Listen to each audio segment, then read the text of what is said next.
Olá, povão, tudo bem? Essa lista aqui de 16 coisas não é minha, não fui eu que fiz, é uma lista feita pela Sociedade Brasileira de Neurologia Infantil, daquilo que não tem evidência para o autismo, mas que muitas vezes, né, é utilizada por profissionais da neurologia, né? É indicada, é prescrita. E eles descrevem isso no texto que eu vou mostrar para vocês aqui. Ômega 3, vitaminas, dietas, canabidiol, um monte de coisa. Eu vou falar um por um aqui. Eu tenho uma divergência sobre a forma que essa lista foi colocada, mas basicamente é isso. São essas 16 coisas aqui. Eu vou passar rapidamente por todas elas, porque é claro que são coisas complexas, né? Mas antes, deixa eu só apresentar para vocês rapidinho que documento é esse, tá?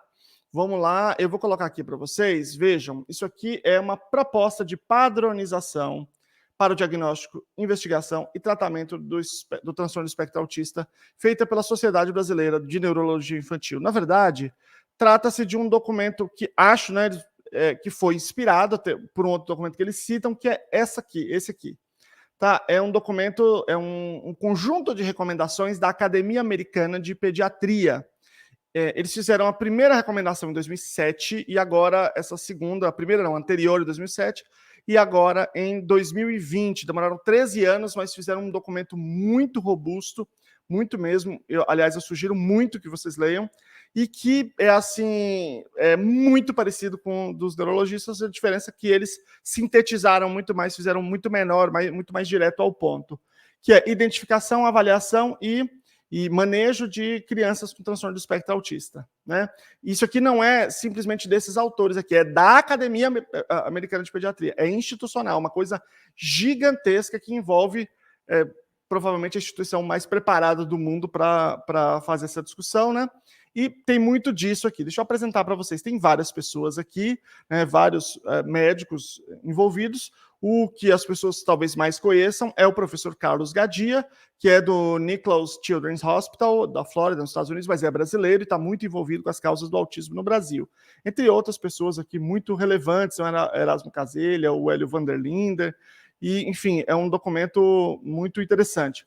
Qual que é a ideia, pessoal? Eu vou começar dizendo isso. Todo mundo aí, quem vive a vida real do autismo, sabe que lá na ponta, a coisa mais difícil é conseguir um diagnóstico ou conseguir um encaminhamento decente. É muito difícil. Por quê? Porque, claro, tem muito médico que estuda muito, mas tem muito médico também que não conhece do autismo, não sabe desse assunto. Oh, caramba, caiu um negócio aqui no meu olho, no meio do vídeo. Eu que não vou gravar de novo esse vídeo aqui, que já tô enrolando demais para fazer esse vídeo aqui já. Então tem uma realidade que é, muitas vezes o médico nunca viu falar de autismo, não sabe. Ele fala, fala, não é autista. Olha no olho, não é autista. Tem nada a ver.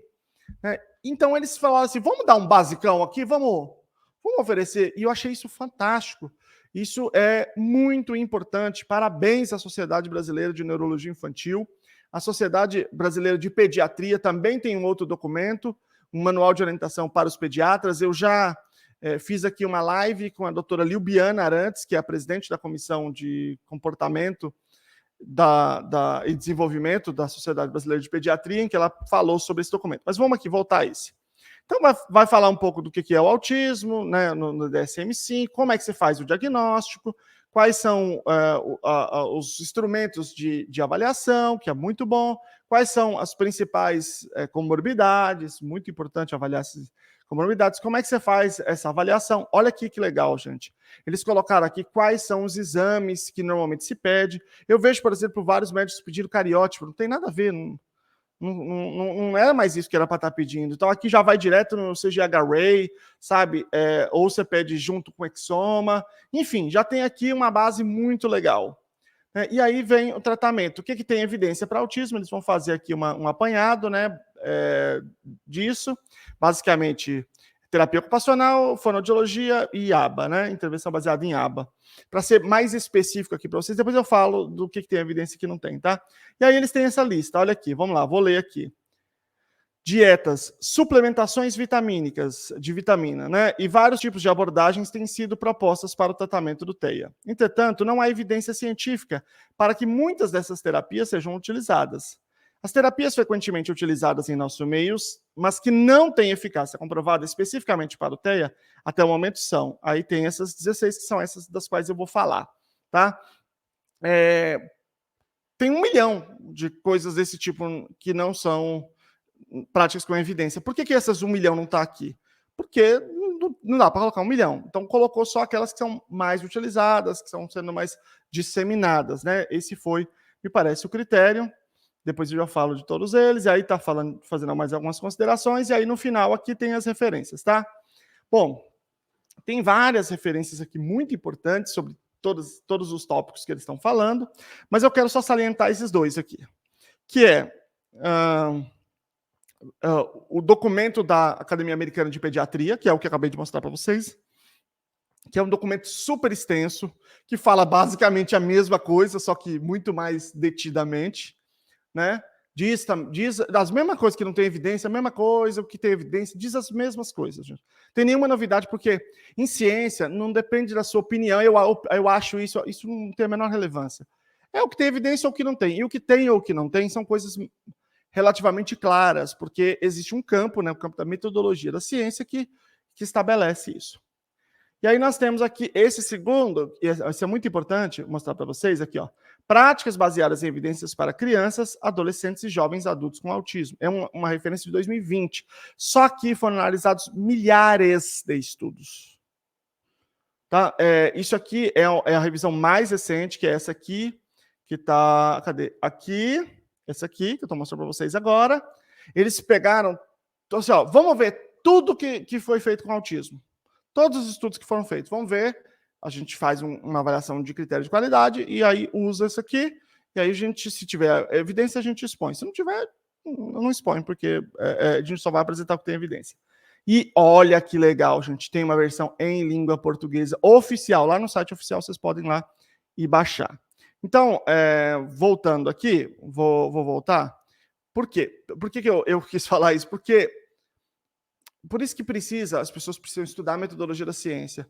Eu vi as pessoas dizendo assim, mas é um documento pequenininho, que como é que ele vai provar que uma coisa tem evidência? Imagina o seguinte, eu tenho um caderno aqui, ele está cheio de folha. Folha de caderno serve para escrever. E se eu pego essas folhas, que é papel, e tento comprar alguma coisa no mercado e entregar essas folhas no lugar de dinheiro, eu vou dizer, não, essa folha não serve para isso. Essa folha serve para outra coisa. Para comprar aqui tem que ser outra folha, dinheiro. Assim os escritos. Uma coisa é uma coisa, outra coisa é outra coisa. Não faz o menor sentido que isso, desse documento, fosse esperado que o documento provasse qualquer coisa, porque não é a função. Ele é um documento institucional. Ele está dizendo para os neurologistas, olha, galera, isso aqui é o que diz a evidência. E eles citam a evidência, aí a pessoa tem que procurar. Então, só num artigo que eles estão citando, uma revisão sistemática, eles já estão citando, na verdade, um agregado de alguns milhares de artigos. Então, é assim que a gente faz, né? Cada coisa tem um papel. E coisas que produzem evidência são estudos randomizados, mas não é qualquer um, tem toda uma característica, e estudos de delineamento do sujeito único, basicamente. E você tem os estudos que são aqueles que agregam, que são as revisões sistemáticas e meta-análises. Mas eu vou falando um pouquinho, quando eu for falando de cada um aqui, eu cito em algum momento algumas coisas sobre isso, tá bom? Então vamos lá, vamos para o número 1, para a primeira dessas práticas. Vamos lá, ômega 3. Eu já fiz um vídeo aqui sobre ômega 3. Vocês podem procurar ômega 3 Lucelmo aqui no YouTube, que vocês vão achar. No vídeo, aliás, vou até falar disso, que é importante. Eu mostro para vocês como pesquisar. Porque é o seguinte, qual é o discurso das pessoas? É vendedor de aba, máfia de aba, não sei o quê. Eu tenho um entendimento, claro, eu acho que está certo, essa desconfiança das pessoas, ela é correta, é um ceticismo que eu sou a favor. Porque é verdade, veja, eu trabalho com aba, Lucelmo Lacerda, sou um dos membros da Luna Aba, esse canal é Luna Aba, e claro que aba é a coisa com que eu trabalho, a pós-graduação de aba eu coordeno, eu trabalho com isso. Então, eu não posso mentir para favorecer a aba? Posso. Eu não posso estar mentindo aqui? Posso. Eu não posso, aliás, nem mentir, eu não posso simplesmente distorcer os fatos, entender errado, porque, para me favorecer, isso é natural das pessoas, elas fazem isso sem muitas vezes sem perceber que estão fazendo isso. Eu não posso dizer, posso, é verdade. Então, vocês têm todos os motivos para desconfiar de mim. Eu só peço uma coisa, desconfie de todo mundo. É o melhor método para você ter um pouco mais de objetividade. Eu desconfio de todo mundo. A única pessoa que você pode garantir de verdade o que é o melhor para o seu filho é você. O que é o melhor para o seu trabalho é você profissional, né? Se for o caso de um profissional. Então desconfie de todo mundo. Vamos combinar assim, vamos desconfiar de todo mundo? Vamos. Então, a opinião do Luciano não tem nenhum valor, aliás, eu falo isso quase todo vídeo, e de ninguém mais tem nenhum valor. Ok. E aí, como é que a gente faz para saber se o negócio é bom ou se não é bom? Se tem evidência ou se não tem? Desconfiando de todo mundo. Quando eu fiz a postagem, tem 3 tipos de comentário. Um tipo de comentário, que é o do vendedor de uma coisa sem evidência, dizer, tem evidência sim, tem evidência sim. Não tem evidência, paciência, não tem. Né? Eu vou apresentar já cada um. Ou a pessoa ela não entende o que é evidência, que é a grande maioria, eu tenho a impressão, ou ela está tentando enganar as pessoas, ou você tem também uma parte das pessoas que, na verdade, não tem nada a ver com isso, é uma parte das pessoas que é séria, muito séria, está dizendo assim, tudo bem, não é isso que está se discutindo, se tem evidência ou não tem, mas tem picaretagem no meio, então colocou aí coisas que são um pouco incompatíveis, e essa é a minha crítica só ao documento, que poderia ter feito, talvez, uma separação de algumas coisas que eu vou falar que são sérias, que tem estudo, que tem uma galera séria trabalhando, como, por exemplo, a ecoterapia. Não pode misturar a ecoterapia, na minha interpretação, assim, com ozonioterapia, que é um negócio abominável. É uma picaretagem de última qualificação, assim, um negócio absurdo, né? Não pode... acho que isso aqui são 2 coisas completamente diferentes, né? E aí tá na mesma lista, realmente traz um certo incômodo, e eu compreendo e acho que faz sentido, é verdade. Mas, vamos lá, então. Ômega 3. Se eu estou dizendo para desconfiar de mim, então faz o seguinte, você precisa aprender, se empoderar desse conhecimento, eu estou tentando fazer isso para que você não dependa de mim, né, sempre tentando fazer esse movimento, para você fazer essa distinção. Então você tem que procurar lá na PubMed, lá nesse vídeo eu mostro como que você entra na plataforma, como que você procura, como é que você analisa quais os estudos ali têm evidência, então é bem legal. Então, existem muitos estudos sobre ômega 3, muitos estudos randomizados, revisões sistemáticas, tudo isso, e nunca conseguiu produzir nenhum resultado significativo. Então, é claro que é uma coisa que não tem evidência. Mas isso aí ajuda o cérebro. Porque sabe de onde sai essa história que ajuda o cérebro? De uns estudos que foram feitos com ratos. Então, nos ratos, resultado ótimo. Nos seres humanos, não. Por quê? Não sei. Aí é uma outra questão muito mais complexa que a gente não sabe direito. Mas o fato é que nunca mostrou melhora. Então, não tem evidência, certo?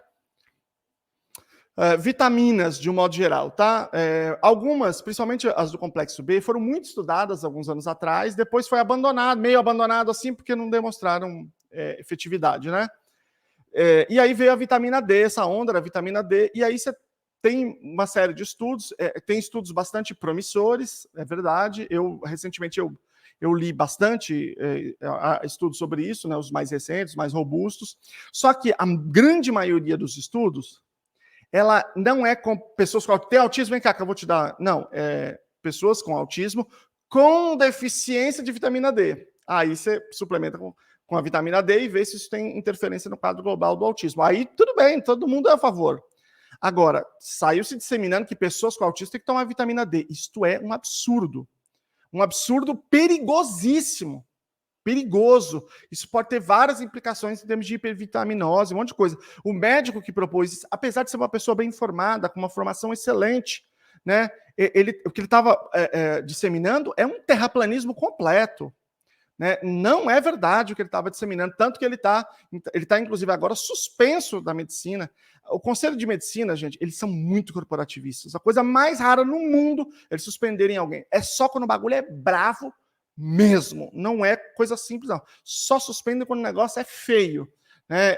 E isso aí é uma coisa muito, muito grave, muito séria. Então, não se dá vitamina por autismo, se dá vitamina por deficiência de vitamina. Pronto. Então, tudo bem, você pega a criança e faz a avaliação de vitamina. Se tem deficiência, você suplementa. Isso não tem discussão, porque isso tem nada a ver com autismo. Você suplementa se ele tiver deficiência de vitamina D, e se ele tiver autismo, você não tiver. E é claro que se a gente tem um equilíbrio nutricional, é muito melhor, né? Então, agora, esses próximos eu vou colocar junto. Dieta sem glúten, sem caseína, porque eles fazem parte de um pacotão aqui. Existem 500 milhões de pesquisas sobre isso. Não é nenhuma, nem duas, nem três, nem 100, nem 200. É muita pesquisa sobre isso.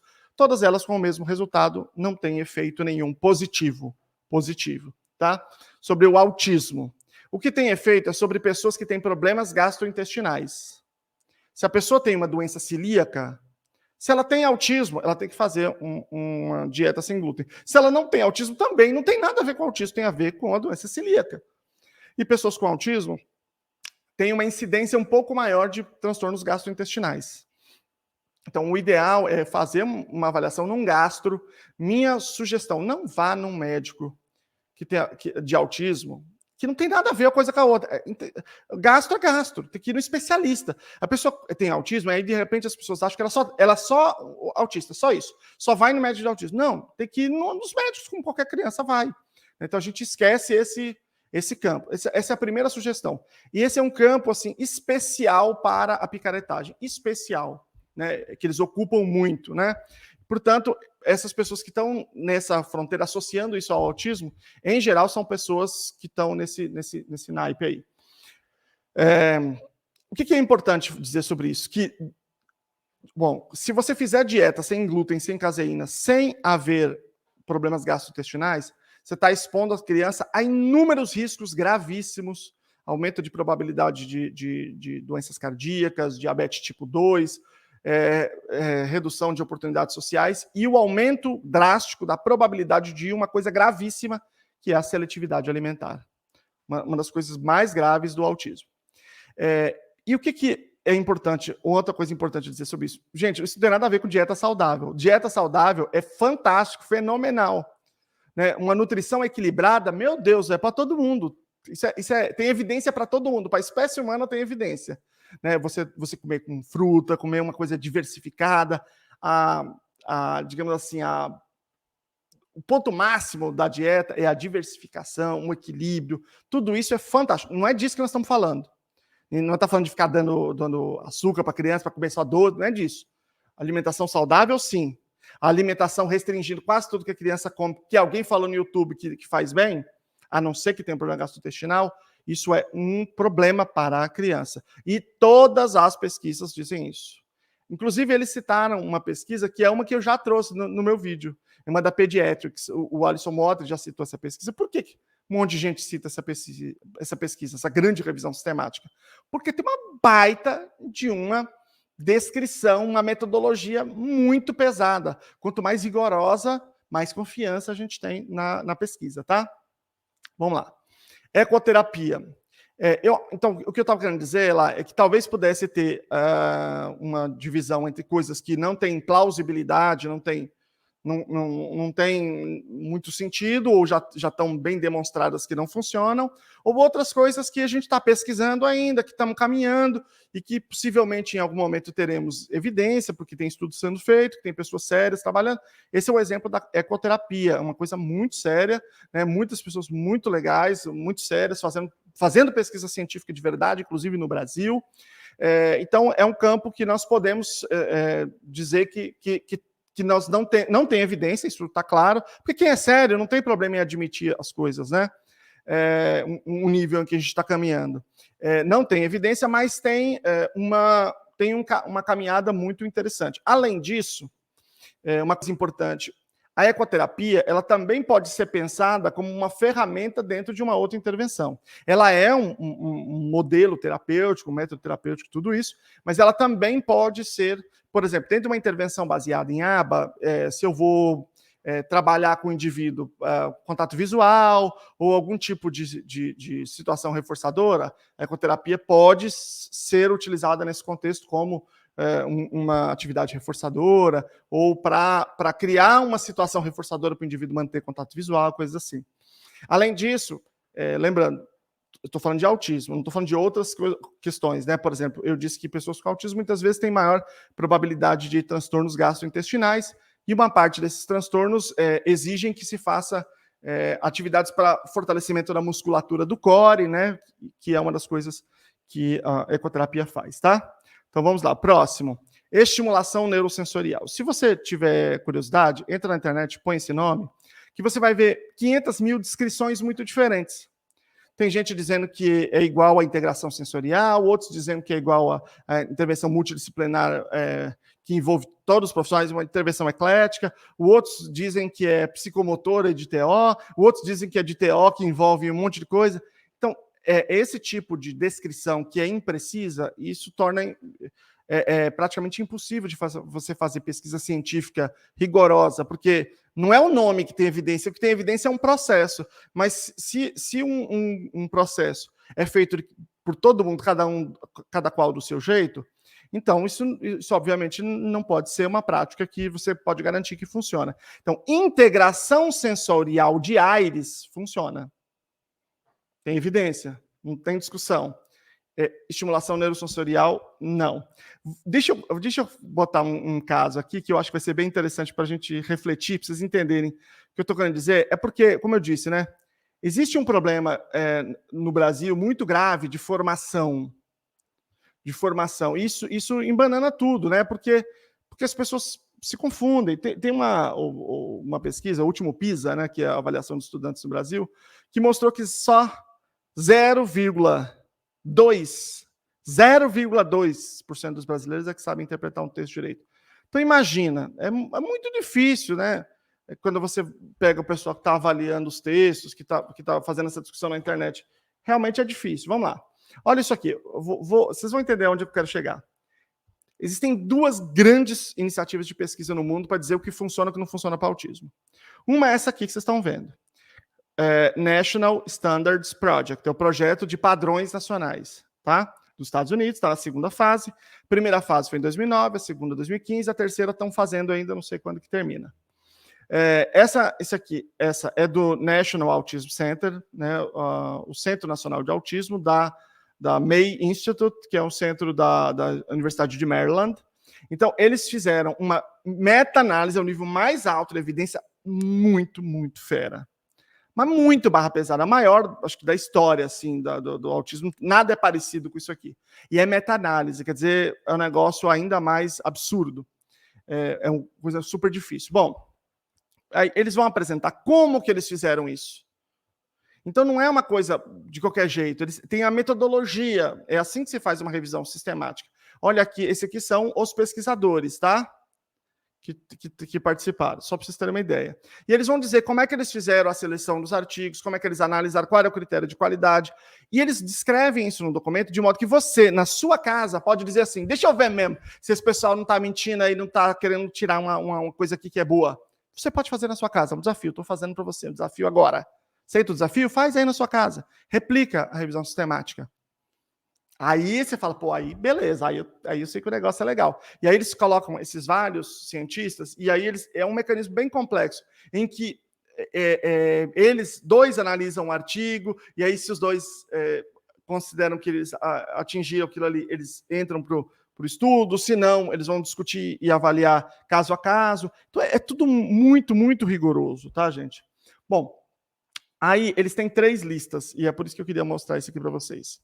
O que funciona, o que talvez funcione, mas a gente não tem certeza, que é o emergente, e aquilo que, pelo menos até agora, não funciona. E eu vou falar da integração sensorial, então eu quero acentuar nisso, ó. Então, ó, aqui eles têm 2 partes também, de adolescentes, crianças e jovens adultos, até 22 anos, e uma outra só de adulto, acima de 22 anos, tá? Então, o que funciona? A gente já sabe que funciona. Essas 14 coisas aqui. Intervenção comportamental, terapia cognitivo-comportamental. Então, para quem diz que só a aba funciona,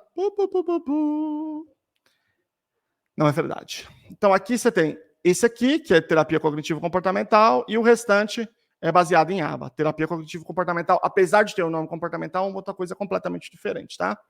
Bom, então nós temos aqui 14 coisas que funcionam. A gente tem certeza que funciona, tá bom?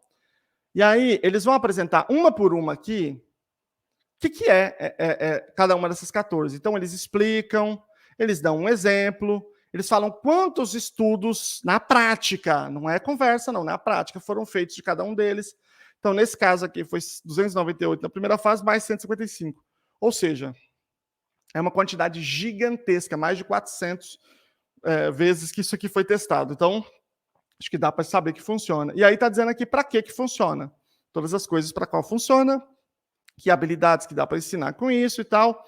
E tem, dos artigos que foram estudados aqui, eles sugerem alguns para você conhecer o assunto. Então, mais um convite, entra lá e vocês podem ler e saber sobre todos eles. Tudo isso aí, hoje, na internet, de graça. Isso aí é de graça, tá, gente? Isso aí é financiado pelo governo dos Estados Unidos, porque nos Estados Unidos tem uma mentalidade assim muito pragmática, né? É assim, dinheiro público na rede pública de educação, vamos usar o que funciona, não vou ficar usando coisa que não funciona, né? Convênio, quem tem convênio, insurance, né? Tem que pagar tratamento, claro, mas você não tem que pagar cristais mágicos, se a pessoa quiser. Você tem que pagar aquilo que funciona, entendeu? Então, vamos lá. Vamos passar aqui embaixo. Agora, vamos ver o que talvez funcione, mas a gente não tem certeza, é emergente. Tá? Vou mostrar. E depois eu vou mostrar, e aí eu vou me concentrar, na verdade, no terceiro, que tem algumas coisas importantes aqui para nós. Bom, eles vão fazer isso com todas, aí eles têm lá o que é emergente, aqui as coisas que não funcionam, que falhou no teste. Foi feita pesquisa, não é coisa que não foi feita, foi feita pesquisa e não funcionou. Então nós temos aqui, por exemplo, terapia assistida por animais, que grande parte delas é em aba. Mas não interessa a ciência. Mas é aba, não interessa. Não funcionou. Tem que mostrar que funciona aqui, ó. Estratégia de aprendizado comportamental social. Mesma coisa. Então tem várias coisas aqui que são coisas de aba e que não funcionaram e não funcionou, acabou. Não basta ser baseado nessa ciência, é preciso ser práticas que já demonstraram que funcionem. Né? Portanto, por isso que é tão importante também escolher bons analistas do comportamento, pessoas que entendam. Mas olha aqui, eu quero mostrar algumas coisas. Dieta sem glúten, sem caseína, né? Dear Floor Time, tá? É uma outra coisa que os dados indicam que realmente não tem efetividade, não funciona, por isso que está na lista, que é muito utilizado, embora seja uma prática que tenha algumas pesquisas, é uma prática que é possível você fazer pesquisas, ela tem uma estrutura que faz sentido, né? Tem muita gente séria, boa, que trabalha com isso, mas a prática não tem evidência. E tudo bem. O que eu acho que é mais importante é a clareza, a transparência. Quando você pega alguém e vai prescrever para alguém, o documento não diz para o médico, você não pode prescrever isso. Não, você pode prescrever, prescreva. Mas você tem que dizer, olha, isso aqui não tem evidência. Mas eu acho que isso aqui funciona. E aí o pai toma a decisão dele. O que não pode ser deixar o pai no escuro. Quando eu recebi o diagnóstico do meu filho, o neuropediatra passou uma intervenção que não serve para nada, que não funciona para nada, que todas as pesquisas, hoje eu sei, né? Elas já tinham acontecido naquela época, que todas as pesquisas demonstraram que é a mesma coisa que ficar em casa, que é a intervenção eclética. Ele não falou para mim, Luciano, estou te dando aqui isso aqui, é uma coisa que eu acredito, não tem evidência, as pesquisas mostram que não funciona, mas estou dando aqui para você porque eu acredito. Ele não falou isso. Ele fez a prescrição e entregou para nós. E eu pressupus que se o médico está me entregando, é porque é baseado em ciência, porque essa é a pressuposição que as pessoas fazem. Você só precisa dizer para a pessoa, olha, isso aqui não é baseado em evidência. Tá bom? Então, tudo bem, tudo certo. Mas se a pessoa também disser, não, para mim não está tudo certo, eu quero fazer outra coisa, então, beleza. É isso. Eu acho que é só uma questão de transparência. Mas o que eu quero dizer é o seguinte: pacote de intervenção sensorial. Então, a integração sensorial não está entre as coisas que funcionam aqui, percebeu? Bom, e aí o que aconteceu? Eu, por exemplo, se você acompanhar o canal, existe desde 2017, você vai ver lá eu regaçando a integração sensorial em 2017, 2018, até novembro. Eis que em dezembro, olha aqui o que sai. Esse artigo aqui saiu um outro em dezembro de 2018, e esse é de janeiro de 2019, mas ele já estava na internet em 2018. E como eu procuro nas bases de dados, mais ou menos toda semana eu procuro ver o que tem de novo, eu já sabia que já tinha isso aqui. uma revisão sistemática da integração sensorial, da intervenção em integração sensorial de Aires para crianças com autismo. E daí falei, bom, tem evidência. E aí, se você olhar o canal, você vai ver que, a partir de dezembro de 2018, só tem eu falando bem da integração sensorial. Porque não me interessa. Quem é que faz, quem é que deixa de fazer. O que me interessa é tem evidência ou não tem. É isso. Conseguiu demonstrar que funciona, então maravilha. É isso que nós queremos. O negócio é isso. Se um dia tiver um negócio, tiver mais evidência que aba, eu vou estudar outra coisa, largo a aba, não tem problema nenhum. Né? Esse é o negócio. A gente tem que ficar sob controle das pessoas com autismo. E olha aqui é o ponto que eu quero chegar também. Eu vou lendo aqui traduzido igual meu nariz, tá? Integração sensorial é uma das altamente utilizadas, muito utilizadas intervenções em autismo. No entanto, existe um leque, né, um gap, uma lacuna no consenso em torno de sua base em evidências. Havia muita desconfiança porque não havia uma base em evidência. Um crescente número de estudos estão investigando a efetividade desta abordagem, beleza? Que também é uma galera séria que vai estudar, em vez de falar, tem sim na internet. Não, vamos fazer pesquisa, então vamos ver se tem. Esse estudo usou, olha aqui, é isso que eu quero chegar, o Council for Exceptional Children, Standards for Evidence-Based Practices in Special Education. O que é isso? Tem lá essa instituição, que é o Council for Exceptional Children, é como se fosse um conselho para crianças excepcionais, que é uma literatura, é uma expressão que usava antigamente, né? Crianças excepcionais, crianças com deficiência. É um council, né? Uma espécie de um conselho, mais ou menos. E aí eles investigam como é que a gente sabe se uma coisa tem evidência ou não. Porque às vezes eu falo assim, vamos usar esse critério. Aí eu uso esse critério, só que não dá certo. Você começa a replicar, não dá certo. Então vamos subir o critério. Então, eles dizem assim, a gente só pode admitir estudos que tenham uma certa quantidade de crianças, uma certa qualidade do estudo. Por exemplo, a pessoa que avalia não pode ser a mesma pessoa que vai fazer a intervenção, porque ela vai favorecer o lado dela, sem querer. Né? Então, tem uma série de critérios. Então, eles usaram esse critério. Aí meu amigo, o que aconteceu na próxima revisão sistemática, que é essa aqui? Séria, grande, as duas maiores iniciativas. Eles descrevem aqui como é que eles fazem, tem em português aqui traduzido pela Roberta Dias e Luísa Guimarães, eles descrevem aqui como é que eles fazem essa revisão, tudo certinho, vocês podem ler, podem replicar na casa de vocês, e aí você vai ver o seguinte, ó, o que tem evidência? 28 coisas têm evidência para autismo, né? Eu não vou ler tudo, só vou ler isso aqui, ó, integração sensorial de Aires. Por quê? Porque atendeu aos critérios da comunidade científica.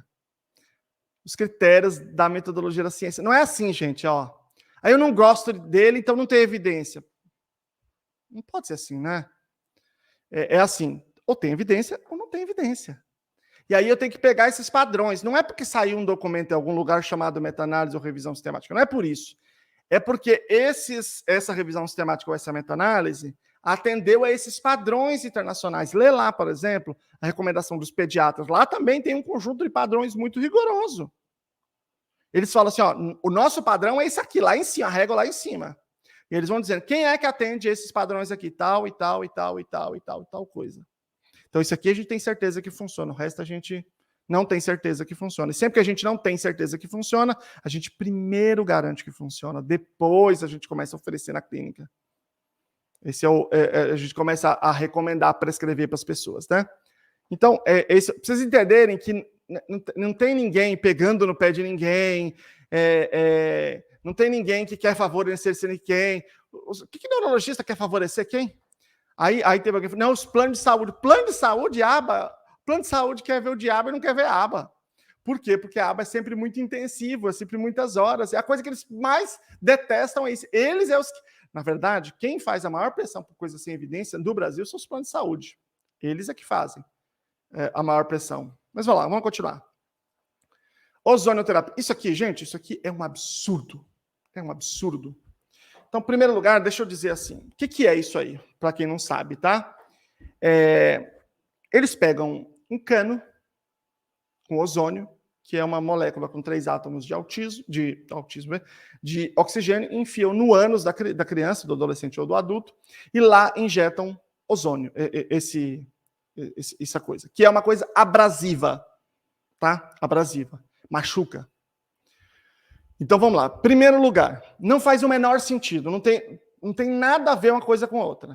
O que tem a ver enfiar um negócio no ânus aqui? Não tem nada a ver, assim. Funciona assim, a gente não vai testar tudo. Imagina o seguinte, uma pessoa me ligou um dia e falou, Selma, é o seguinte, eu já descobri o que é que cura o autismo. Ela mora na Suécia. Aqui eu tô fazendo, todo mundo aqui tá fazendo, porque deve ser umas amigas dela lá. É água do mar, tem que dar água do mar para criança com autismo, 60 dias que aí, ó, cura na hora. Então tá bom. Eu já tinha falado com ela, mas ela não adianta, né? Tem casos que não adianta a conversa, né? Eu tô aqui falando com vocês porque eu sei que tem um monte de pessoa aqui que vai ouvir só tentando achar problema, mas tem um monte de gente que de fato quer saber, quer aprender mais sobre o assunto, né? Então, se a gente vai testar a água do mar, vai sair dando água do mar para a criança para ver se... Não, porque não faz o menor sentido. Fazer sentido a gente chama de plausibilidade, tá bom? Fazer sentido biológico. Isso aí não faz o menor sentido biológico. Então ninguém vai testar em lugar nenhum nunca, porque não faz o menor sentido, tá? Então, aí fala, mas cadê o estudo que prova que não funciona? Você não prova que não funciona. Se uma coisa não foi testada, a gente parte do pressuposto que não funciona, porque senão tem 1 milhão de coisas no mundo. A probabilidade de uma coisa qualquer aleatória funcionar é muitas vezes menor do que você ganhar na Mega Sena, sozinho acumulado, né?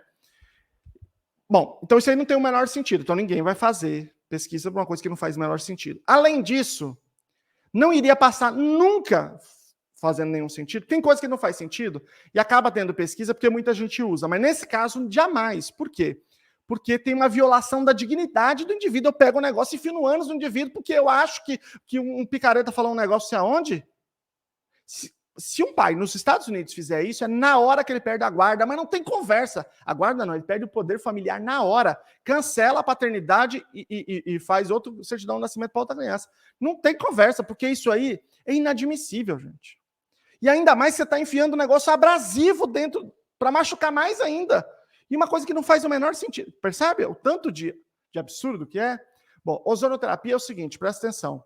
Se você conhecer algum médico que está fazendo, denuncia o Conselho de Medicina, porque isso é proibido pelo Conselho Federal de Medicina, tá? Exceto em casos de pesquisa com comitê de ética, de graça, certo? Com todo o acompanhamento médico posterior, com consentimento, com um monte de coisa. Esse tipo de coisa eu duvido que algum conselho de ética aprovaria. Então, faça a denúncia, porque certamente é fora. E também vocês podem acompanhar, quando tem trials, né, ensaios clínicos, no clinicaltrials.gov. Eu sempre entro lá para ver e, de fato, não tem nada registrado em relação a isso e, como eu disse, jamais seria registrado. Agora, se for uma pessoa que não é médico, aí você tem que denunciar para a polícia, porque aí é crime, né? Crime da prática ilegal de medicina, é uma coisa que está indo dentro do corpo do indivíduo, isso configura a prática da medicina, esse indivíduo está cometendo um crime. Porque tem um monte de crime, né, relacionado a menor, relacionado a própria prática ilegal da medicina e assim por diante. Bom, sabe o que aqui não é crime, pessoal? Não é crime você pegar aqui agora, sentar o like aqui nesse vídeo, compartilhar, depois você compartilha, mas se inscreva e clica aqui no sininho. Você tem que clicar no sininho, senão o YouTube não mostra para você. A política do YouTube agora. Você tem que colocar no sininho e colocar para te entregar todos, que aí você vai vendo que eu estou fazendo bastante vídeo sobre isso, tá bom? Beleza? Ok, então vamos lá, continuando. Ocitocina, essa é outra coisa muito séria, tá? Muito séria. Faz todo sentido biológico, tem plausibilidade, é o hormônio, a gente chama do hormônio do amor, né? A mãe tem uma explosão de ocitocina assim que ela tem o bebê, que é para aproximá-la do bebê, um mecanismo biológico. Então a ideia é aumentar essa motivação social das pessoas com autismo. Tem vários resultados muito promissores, os primeiros resultados. Depois, com os estudos maiores, você não teve esses mesmos resultados, a gente não sabe exatamente por quê. Tem estudo, inclusive, no Brasil, inclusive no clinicaltrials.gov, tem lá estudos de ocitocina registrados. Uma das questões colocadas aí, talvez, seja por conta da dosagem. A administração nasal, muito aquele negócio, só que ele espirra, né? Aquilo é muito difícil fazer o controle de dose, essa é uma das coisas sempre em questionamento, mas pode ser que a gente encontre outra dosagem, outra forma de administração, que de fato em algum momento tenha evidência, mas talvez a gente possa dizer que seja uma coisa emergente, não sei, né?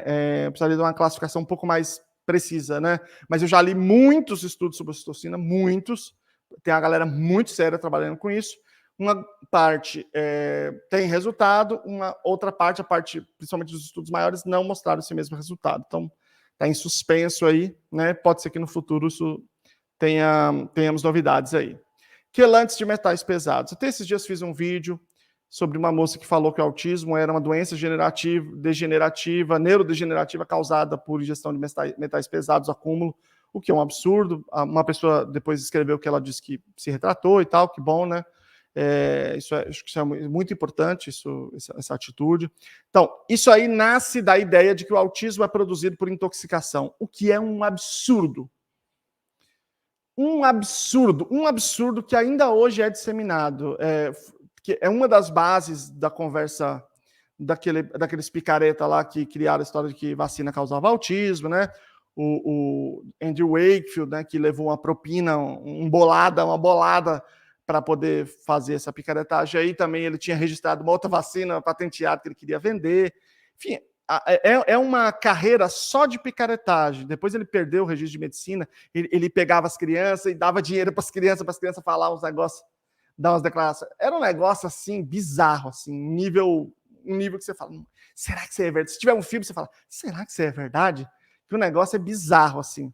E aí, se o problema é intoxicação, então o quelante, ele em si não é um problema. O problema é que não tem nada a ver com autismo. E aí, ele traz um risco de morte, inclusive. Quelação traz risco de morte. E aí você tem médico que faz isso, né? Realmente muito difícil, viu? Muito difícil. Não tem nada a ver. É claro que ingestão de metais pesados não é bom, né? Para a saúde, é óbvio, né? É um problemaço, um pepinaço. Tem que fazer tratamento, dá problemas neurológicos, mas não tem nada a ver com autismo, tá bom? Então, beleza. Corticosteroides. Bom, tem uma pesquisa da USP com a Universidade da Califórnia, em San Diego, da professora Patrícia Beltrão Braga, com Alisson Mota e outras pessoas, né? Até a Graciela Pinhatari, que é uma grande amiga, fez parte também desse estudo, que revelou, né, que conseguiu demonstrar que existe um processo inflamatório sistêmico nos astrócitos de alguns tipos, algumas pessoas com algumas certas tipologias genéticas de autismo, né? E aí o pessoal pega umas informações assim, já tinha um pouco essa informação assim, através de outras fontes meio absurdas assim, e aí a galera pega um negócio e aí começa a virar outro, então autismo é inflamação, e aí eu falo que é inflamação no intestino por causa do glúten, que tem nada a ver, pelo amor de Deus, não tem nada a ver, nada, não é assim, tem pouco, não tem nada a ver, nada. E veja a diferença de pessoas sérias eu quero dizer, que trabalham com ciência, né? Você tem gente que dá anti-inflamatório, tanto de anti-inflamatório como se isso resolvesse. Corticosteroides são anti-inflamatórios, né? E você tem o Alisson Motri, que tem um filho com autismo, cuja mutação é no gene 7d5, que é uma dos tipos que levam a essa inflamação sistêmica nos astrócitos. Então, o que ele fez? Ele fez uma pesquisa, está fazendo, né? Uma pesquisa lá na Universidade da Califórnia, ele é professor lá da Faculdade de Medicina da Universidade da Califórnia no campus San Diego. Então, como é que eles fazem? Eles pegam uma célula do indivíduo, botam no ambiente químico e faz essa célula virar célula-tronco, né, célula pluripotente, depois põe em outro ambiente químico e faz ela se especializar e virar células cerebrais e virar um mini-cérebro, um organoide cerebral. Então, eles, na verdade, fizeram vários, de todas as pessoas que entraram na pesquisa, que tem alteração no gene 7d5. Aí você pega esses minicérebros e pega um monte de coisa, um monte de fármaco, que a gente sabe que vai até o cérebro quando você toma, né, que atravessa a barreira hematoencefálica, e pingou lá, inclusive anti-inflamatórios, tudo isso pingou lá nos milhares de minicérebros. E aí, desses 350, a gente sabe que tem várias que funcionaram. No minicérebro, não numa pessoa, no minicérebro. E aí ele vai publicar o artigo, ele não publicou ainda, e depois que ele publicar, ele vai dizer quais são, e aí provavelmente algumas pessoas vão se interessar para pegar, vamos pegar então esses meninos e vamos dar esse medicamento para ver o que rola. Só aí que a gente vai saber se funciona ou não. Porque uma plaquinha lá não tem nada a ver com a vida real. Aí ele fez isso, ao invés de sair dando todos anti-inflamatório para o filho dele, não tem nada a ver, né? E eu estou acompanhando muito essa pesquisa porque o meu filho tem uma alteração no mesmo gene. E ele está nessa pesquisa. Eu tinha ido dar uma palestra lá no laboratório do Alisson, e aí eu levei a amostra do meu filho daqui do Brasil para lá, e aí eu estou aguardando ansioso esse artigo para também saber, né, quais que funcionaram e se tiver estudos clínicos para tentar colocar meu filho também para participar, né? Desses estudos com toda a responsabilidade, com todo o processo certinho. Agora, presta atenção, o que eu quero dizer. O fato de funcionar no Ministério não quer dizer que vai funcionar na pessoa. São coisas completamente diferentes. Se funcionar no Ministério, isso quer dizer que tem sentido biológico, tem plausibilidade. Lembra aquilo que eu falei? Eu tenho vários vídeos lá no meu outro canal, Luciano Lacerda, que eu falo de plausibilidade e probabilidade, tá? E aí, se funcionar lá e tiver plausibilidade, então a gente faz o estudo clínico. Se fizer o estudo clínico e funcionar, então quer dizer que tem probabilidade. Tem o quê? O que é? Evidência. Isso é que é a tal da evidência. Entendeu? Vou dar um exemplo para vocês como é que isso pode ser enganador, né? Quando teve a crise da Zika, vocês devem se lembrar, né? Eles pegaram células de Zika e botaram lá cloroquina. Funcionou. Meu Deus, foi sensacional. Então vamos dar cloroquina para as pessoas para ver o que acontece, né? Porque na célula colocou lá, a Zika morreu. Deu para as pessoas, o que a Zika fez? Aumentou. Aumentou, não diminuiu não, não morreu não, aumentou. Por quê?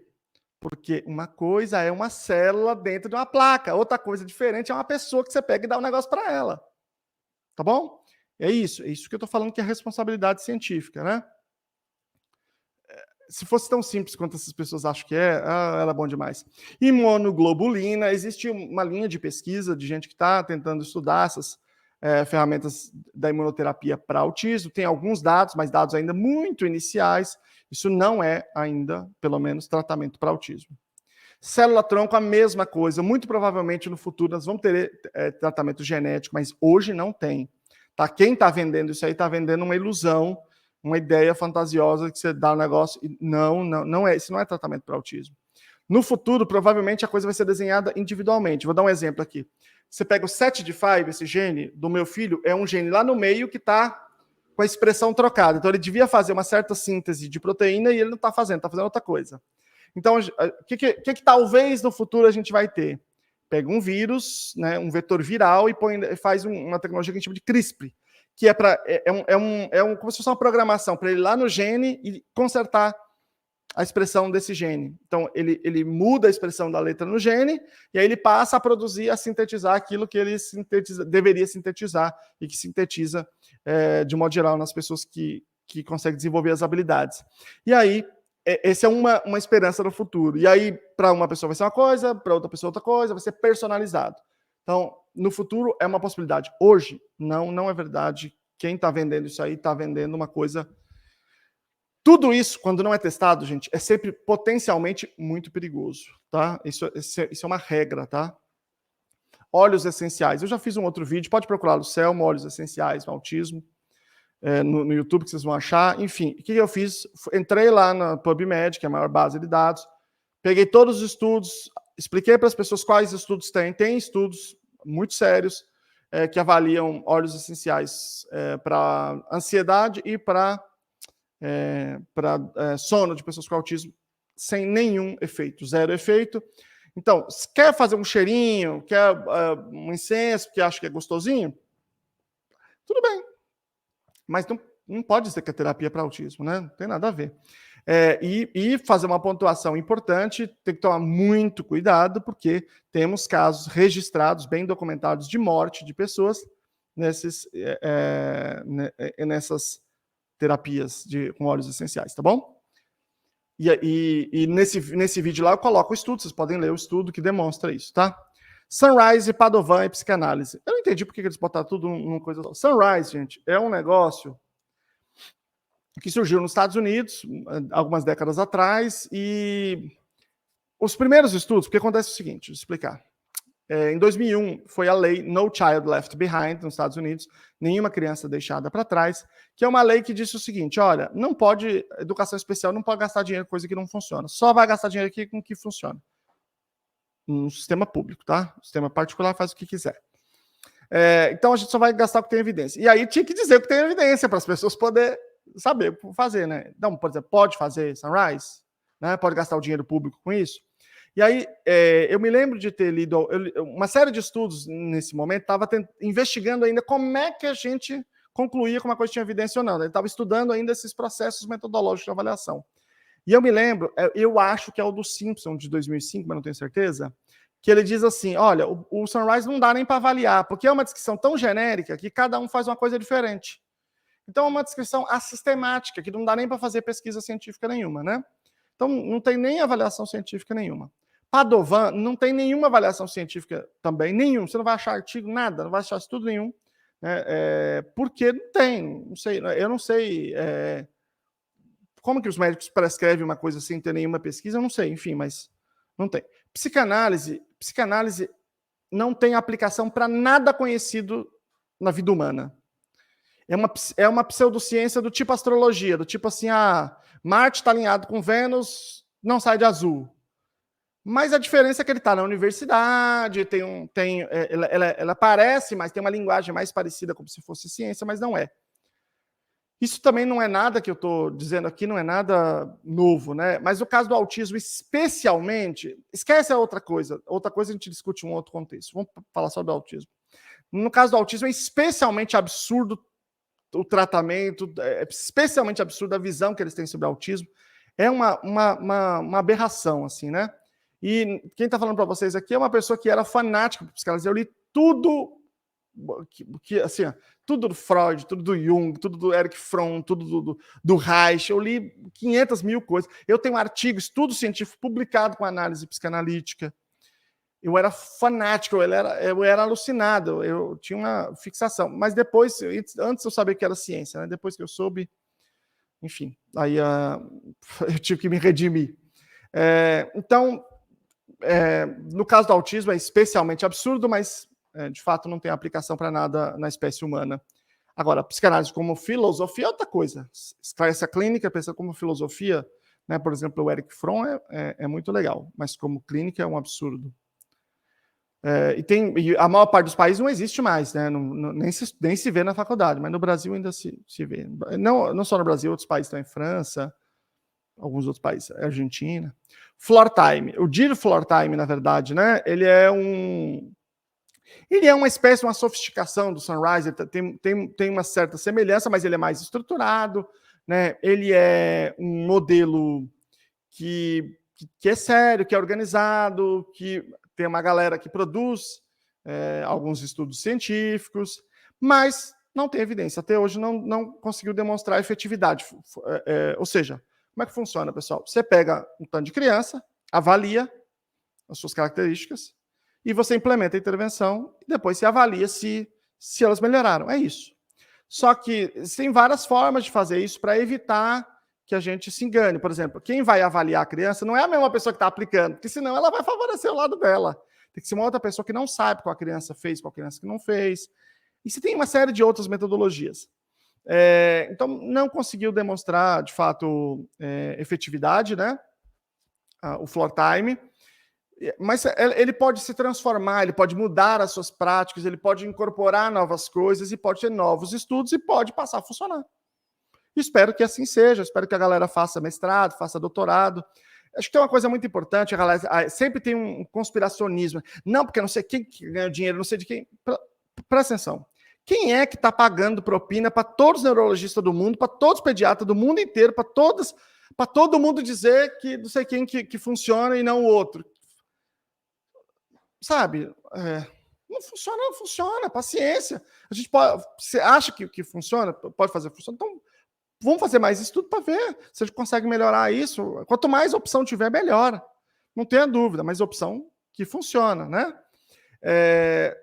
Quando você faz tem alguns tipos de delineamento de pesquisa, que a gente chama de delineamento de sujeito único, em que você pega um pequeno grupo de pessoas, mas você aplica algumas metodologias científicas muito rigorosas, que vocês podem, por exemplo, ver lá no padrões do Council of Exceptional Children, você pode ver lá nas recomendações da Academia Americana de Pediatria, está escrito lá, delineamento de sujeito único e tal. O que isso quer dizer, gente? Quer dizer que você não precisa gastar milhões para fazer uma pesquisa e para demonstrar evidência. Não precisa. Você precisa estudar. Estudar muito. A maior parte das universidades privadas, quem é que tem bolsa para fazer o mestrado e doutorado? Quem passa na frente, quem estudou mais, quem passa na frente. Quem é nas universidades públicas, quanto que é para fazer? Não é nada. É de graça no Brasil. Então vai lá, vamos fazer, faz um delineamento de sujeito único que não tem custo, você não precisa ter 1.000 crianças. Você tem 3 crianças, você consegue, 4 crianças, você consegue fazer um estudo que vai entrar dentro desses critérios, desde que você estude, utilize metodologia da ciência. Então, essa conversa conspiracionista, não, porque isso aqui é o lobby não sei de quem, isso aqui, esse documento vai contra todos os lobbies que existem, de fato. Por exemplo, a Academia Americana de Pediatria diz não existe remédio para autismo e os remédios que existem para sintomas secundários, que é risperidona e aripiprazol, devem ser dados só para a minoria dos casos. Nós estamos fazendo caso demais, está errado, temos que diminuir. Ué, e a indústria farmacêutica que está não sei o quê, não sei o quê, não sei o quê? Quando fala em aba, o convênio se treme. Não precisa perguntar para mim. Vai lá no convênio e pergunta. Entra na internet, no processo judicial, e coloca convênio autismo. Procura os processos judiciais e vai ver o tanto de processo. Então, esse discurso, que tudo vale, tudo na vida vale, é o discurso que o convênio quer. Que se tudo na vida vale, deixa eu dar qualquer coisa aqui mesmo, tá tranquilo. Deixa qualquer coisa que tiver mais barata que eu dou. Então, é uma questão de metodologia da ciência. Então, não confie em mim, faça a pesquisa você mesmo. Vocês viram que eu pulei um aqui? Que é esse que eu quero falar por último. Só que ele está errado. Aqui eu fiz errado, mas é o canabidiol. Tá? Acabou ficando todo ele branco. Canabidiol é uma coisa que tem evidência para outras coisas, como, por exemplo, para epilepsia refratária, tá? Mas não para autismo. Não existe estudo para autismo, tá bom? Quando eu falo não existe estudo, não existe estudo sério que produz evidência, tá? O estudo que todo mundo cita é um estudo publicado na Nature, que é uma grande revista, mas é um estudo, gente, que não tem nenhum valor desse tipo. Por quê? Porque ele é um estudo retrospectivo, é um estudo que pega... Gente, como se a gente fizesse assim. Quem aqui usou canabidiol? Eu usei. Você achou que melhorou? Achei que melhorou. Então anota lá e vamos falar, tantas pessoas, eu perguntei, tantas pessoas aqui usaram canabidiol, eles falaram que melhorou. Isso não tem valor científico nenhum, gente. Quer dizer, não tem valor de evidência. Tem valor para dizer assim, olha, vale a pena estudar isso. E vale a pena realmente estudar. Além disso, ou seja, existe um critério que não está aí demonstrado, o critério da suficiência, né? E não tem um outro critério, eu não vou falar desses critérios aqui para revisão sistemática, depois vocês procuram aí. O outro critério que é a transparência. Lá no final do artigo, vocês podem procurar o artigo e ver lá embaixo, está escrito assim, conflito de interesse, todo artigo científico tem isso. Aí o cara diz assim, o autor dessa pesquisa é funcionário da indústria que vende maconha. Que vende canabidiol, desculpe. Canabidiol que é um fármaco, a indústria farmacêutica também, tá? Essa conversa aí de que, é natural. Não, a indústria farmacêutica, do mesmo jeito que qualquer outro. Todo remédio é natural, todo remédio vem da natureza, tá bom? E aí tem esse embaixo. Mais um conflito de interesse. Essa pesquisa foi financiada pela indústria do canabidiol, por uma empresa, tem o nome da empresa. Não tem problema nenhum ela ser... não é ilegal, não é nada disso. Só que isso tira a transparência, a gente não sabe. Então, ok, muito bom, parabéns, legal, fez a pesquisa, tem o seu valor, deixou tudo claro, não escondeu nada, muito bom. Agora, a gente precisa fazer outras pesquisas, e pesquisas clínicas. Já tem uma pesquisa rolando na Universidade de San Diego, da Califórnia, no campus San Diego, muito séria, eles estão fazendo lá com um monte de crianças com autismo severo, e eles estão fazendo o minicérebro das crianças, é o Alisson. Estão fazendo o minicérebro e estão pingando também o canabidiol no minicérebro para ver como é que funciona, e aí eles vão dizer para quem que funciona, para o que funciona, para quem que eu digo, qual tipo genético, aí você vai poder fazer exame, saber antes, né? Quais são os efeitos colaterais, Ou seja, vai ser uma pesquisa sensacional, eu acho que ano que vem já está sendo publicada aí. Então, esse é o status de cada uma dessas coisas aqui que foi apresentada. Realmente, talvez seria melhor se fizesse uma divisão entre aquilo que é emergente e aquilo que é uma coisa que não tem plausibilidade, que não faz nem sentido, mas nenhuma dessas coisas que estão apontadas aqui, de fato, tem evidência para autismo. O que tem evidência, então? Vamos lá. Para autismo, tá?